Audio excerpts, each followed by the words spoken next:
Hi, hi everyone. So my name is Chelsea Simpson, and my social issue analysis is on childhood obesity. I kind of chose this topic because it's kind of near and dear to my heart as a coach, and then also a history of obesity in my family. I was just interested to find out more information. So what is childhood obesity? So researchers calculate obesity using body mass index or BMI, a ratio of height to weight. For children, BMI is measured by their height and weight compared to the norm for children in the same age. What was found from research was 40% of 16 to 19-year-olds are obese in America, and 26% of 2 to 5-year-olds were overweight, and then more than 15% were obese. Just hearing those numbers alone was just crazy for me to even hear. What are the contributing factors? Most of the research shows that advertisements and lack of education from parents are the cause of childhood obesity. There's no correlation between school lunches and the rates of obesity to go up.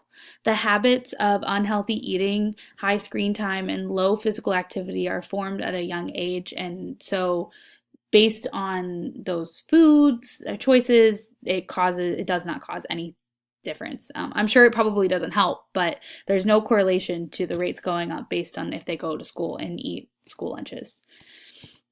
How does it affect students and teachers? From a kindergarten teacher standpoint, I think I need to do a better job of teaching my parents and giving them resources to help their kids.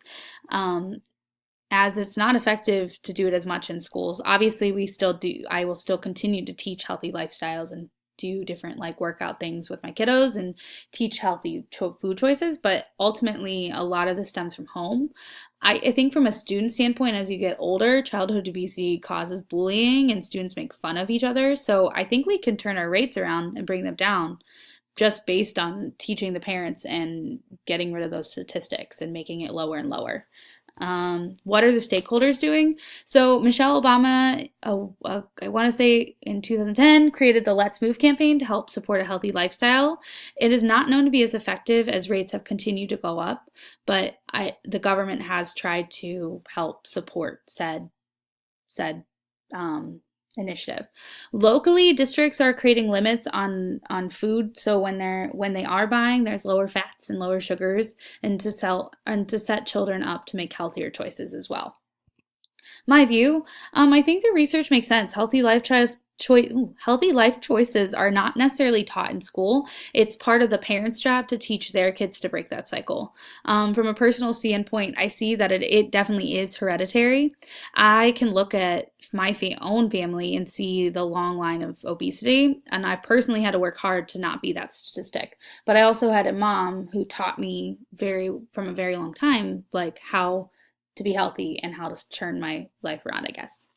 Policy changes. So I think the two main things that there should be changes in policy is more programs and funding like Let's Move.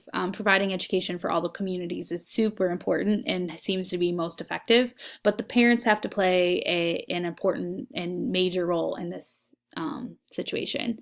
Policy changes on how we advertise to children. It's been shown that it's easy to create an emotional tie based on different logos, and so if the companies are targeting and giving subliminal messages to the to kids, then they're more likely to make poor choices and eat those processed foods, which is not healthy. And these are just my references, so that's it. Thanks for listening.